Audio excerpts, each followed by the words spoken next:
त्र्यंबकं जजामहे सुगंधि पुष्टिवर्धनम् उर्वारुकमिव बन्धनात् मृत्युर्मुखिममृतात्। गुरु गोविंदाय नमः।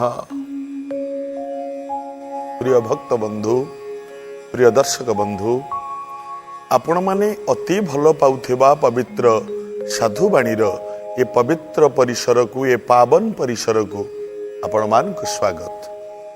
आज्ञा आज साधुवाणी माध्यम रे आमे जो भल कथाटी रखिचु, सुंदर कथाटी, कौन ए कथाटी? आज्ञा कोपे बर कि तपे बर, प्रभुंकर कृपा कोप सबु अटे एक। कृपा हेउ अबा कोप पाति भी मस्तक। भगवान जदि कृपा करती जेतिकी फल मिले, जदि कोप करती सेतिकी फल मिले। हाँ, प्रभुंकर क्रोधटा जमिति प्रभुंकर कृपा भी सेमिति। भगवान सबुबेले समस्तंकु करुणा ही करिथांती, कल्याण ही करिथांती। केतेबेले विचार करंतिनी ए भक्त मते कम डाकुची सी मो संतान नुह, ए भक्त मते बेसी डाकुची सी मो संतान, मु ताकू अधिक बर देबी। केबे भी भाबंतिनी। तांक दृष्टि रे समस्ते समान, से समस्तंकु समान भावरे ग्रहण करंती और समस्तंकु समान दृष्टि रे ही देखि थांती। यह भगवान कर नीति। सेति पई कुआ जाइछि प्रभुंकर कृपा कोप सबु अटे एक। कृपा हेउ अबा कोप पाति भी मस्तक। तमे कृपा कर चाहे कोप कर, मो मुंड पाति देबी प्रभु। लोक मानकर जेतेबेले संतान संतति न हुए, सेमाने शिव मंदिर रे जाइकी अधिया पड़ती, धारणा दियंती, शिवंक अभिषेक महाअभिषेक करांती, शिवंक पाखरे पूजा करती। कारण समस्तंकर धारणा जे शिव ही केवल संतान दे पारंती। एवं यह सत्य। कहीं कहले भागवत रे लिखा हैनी, अकर्मा दानी से बोलंती, कर्मे नथिले जाची दियंती। शिव होचंती अकर्मा दानी। जदि कर्मरे नथिबो, भाग्यरे नथिबो, तथापि जाची की देवा वाला ठाकुर होचंती केवल शिव। आशुतोष परा अल्पे के संतुष्ट, बेसी चाहती सी। बेलपत्र टे चढ़ई दियो तो खुश, दुदुरा फूल टे चंपा फूल टे चढ़ई दियो बहुत खुश, हलदी रे टिके क्षीर मिसेकी लिंग पर ढाली दियो बहुत खुश। बस किछि आवश्यक नहीं। अल्पे के संतुष्ट। आउ जो मानकर संतान संतति नहीं, से माने विशेष भाव में शिवं को ही पूजा करती। सत एटा। आज्ञा मु जो कथाटी कहूची आपण मानकु, गोटे गाँव रे गोटे शिव मंदिर। ए शिव मंदिर पाखरे दुई जन नीति आसिकी अधिया पड़ती आ पूजा करती। ए दुई जन किए? जने ब्राह्मण आउ जने केउट, माछ धरे केउट, आउ जने वेदांग ब्राह्मण, वेदांगी ब्राह्मण जने, दुई जन। कारण दुई जनकर एका अवस्था।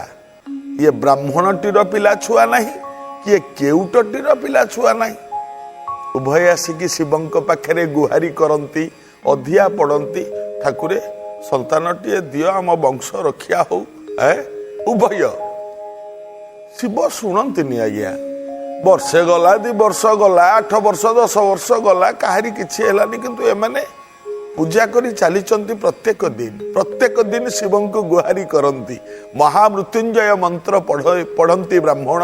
ओम त्रयंबकम जजामहे सुगंधि पुष्टिवर्धनम उर्वारुकमिव बन्धनात् मृत्युर्मुखिममृतात्। प्रत्येक दिन पढ़ती। गायत्री पढ़ती, शिवंकर गायत्री पढ़ती। ओम तत्पुरुषाय विद्महे महादेवाय धीमहि तन्नो रुद्रो प्रचोदयात् पढ़ती। प्रत्येक दिन पढ़ती। 12 वर्ष बीतीगला। ए केउट दिने रागिला, ହେଲା କଥାରେ କହନ୍ତି 12 ବରଷ କଲେ ସେବା ଗୁରୁ କହିଲେ କିଛି ଦେବା। ତମେ କି ଗୁରୁ ହେଇଛ? ଶିବଙ୍କୁ ଅନେଇକି କହୁଛି ତମେ କି ଗୁରୁ ହେଇଛ?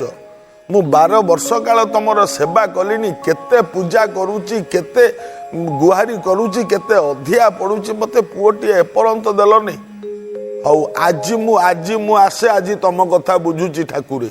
ଦେଖନ୍ତୁ ଇଏ ତ ମୂର୍ଖ ଲୋକ ନା। କେଉଟ ବଜାରକୁ ଗଲା, ଟୋକେଇଆ ମାଛ ଧଇଲା, ଗୋଟେ ଟୋକେଇରେ ଟୋକେଇଆ ମାଛ ଧଇଲା, ପେଟେ ମଦ ପିଇଲା, ଆସିଲା ସିଆଡୁ ଢଳି ଢଳି ଆସିଲା, ଶିବ ମନ୍ଦିର ଦୁଆର ମୁହଁରେ ଠିଆ ହେଇକି ଅନେଇଲା, ଜୋରେ ବଡ ପାଟିରେ କହିଲା ହେ ଶିବ ଶଙ୍କର।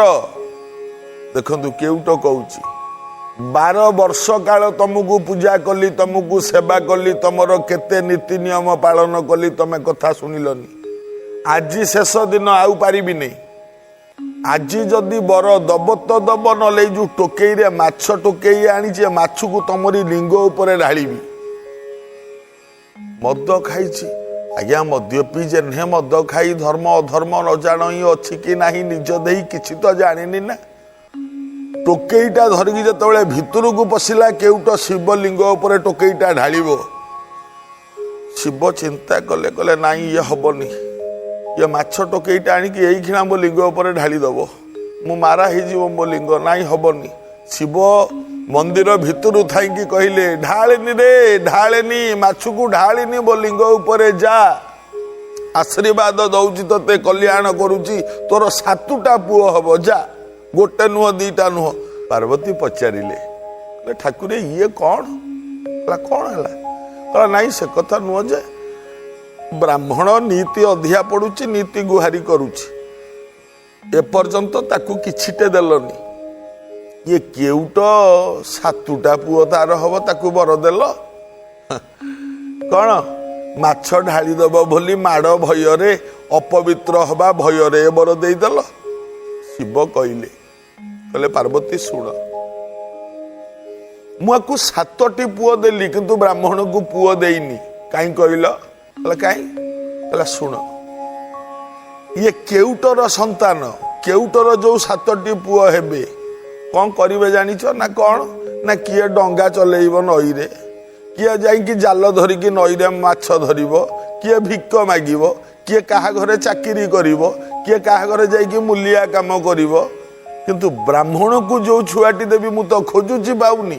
କାହିଁକି ନା, ବ୍ରାହ୍ମଣକୁ ଯୋଉ ପୁଅଟି ଦେବି ବା ସନ୍ତାନଟି ଦେବି, ସିଏ ତ ଆଉ କିଛି କରିବନି ନା, ବେଦାଙ୍ଗୀ ହେବ, ନିହାତି ପାଠ ପଢିବ, ଜ୍ଞାନ ଧ୍ୟାନ ଥିବ। ସେଇଥିପାଇଁ ପରା ପୁଅଟିଏ ତାକୁ ଦେବି ବୋଲି ଭାବୁଛି, ଯେ ପୁଅଟି ପାଉନି ଏପର୍ଯ୍ୟନ୍ତ, କଣ କରିବି ଆଉ? ପାର୍ବତୀ କହିଲେ ନାଇଁ ପ୍ରଭୁ, ସେମିତି କରନି। ଯଦି କେଉଟକୁ 7ଟି ଦେଲ, ଏ ବ୍ରାହ୍ମଣଟିକୁ ଗୋଟିଏ ହେଲେ ଦିଅ, କାହିଁ ଏମିତି କରୁଛ? ଶୁଣ, ବାପ ମା କେବେ ପକ୍ଷପାତ ବିଚାର କରନ୍ତିନି।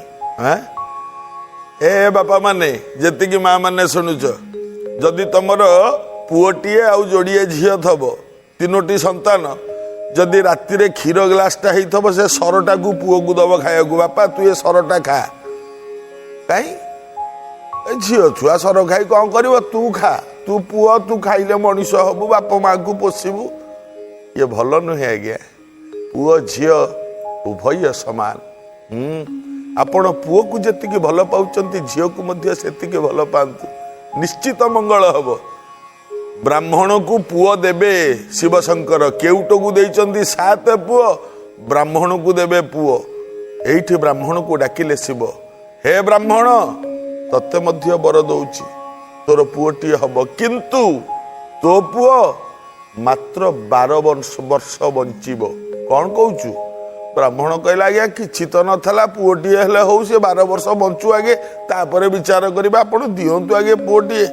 ଶିବ ଦେଲେ ପୁଅଟିଏ। ଆ ପୁଅ 12 ବର୍ଷ ବଞ୍ଚିବ, କେଉଟର 7 ପୁଅ ହବ। କଣ ହବ ତାପରେ? ବଢିଆ କଥା। ବିରତି ପରେ ସ୍ୱାଗତ।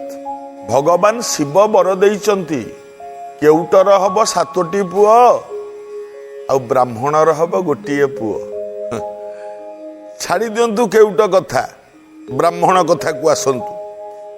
କିନ୍ତୁ ଭଗବାନ କହିଛନ୍ତି 12 ବର୍ଷ ମାତ୍ର ବଞ୍ଚିବ ପୁଅ, ପୁଅଟିଏ ହେଲା ବ୍ରାହ୍ମଣର। एड़े सुंदर पुओटीए हैला ताकू देखिबा पाई गाँ सारा लोक समस्ते आसिले केड़े सुंदर पुओटे ब्राह्मणर हेइची केड़े गुलुगुलिया हेइची है। आस्ते आस्ते पुओटी बड़ हैला आज्ञा 10 वर्ष रे जो पाठ पढ़िबा कथा 5 वर्ष रे से पाठ पढ़िला देखो इति पाठ पढ़िला 5 वर्ष भितरे 5-7 वर्ष बेलू वेद वेदांत उपनिषद सब मुखस्त करदेला 5-7 वर्ष भितरे ब्राह्मण पिला है सब पाठरे पंडित हो गला 7-8 वर्ष बेलू बापा चिंता कले ब्राह्मण चिंता कले नाई पुअर बाघर करवा आज्ञा सेत बेले 10 वर्ष रे छुआ कन्या बाघर होतला ना बर 10-12 वर्ष होइथबो झुओ को 4-5 वर्ष होइथबो सेही समय बाघर होतला छुआ कन्या बाघर जतले 10 वर्ष रहला बाघर करदबा झीओटीए जोगाड़ कले 5-7 वर्षर झीओटीए जोगाड़ कले जो झीओटी को जोगाड़ कले बाहागर करबा पई ब्राह्मण पुओ सहित ए झीओटी कौन करे ना ता बाप घरे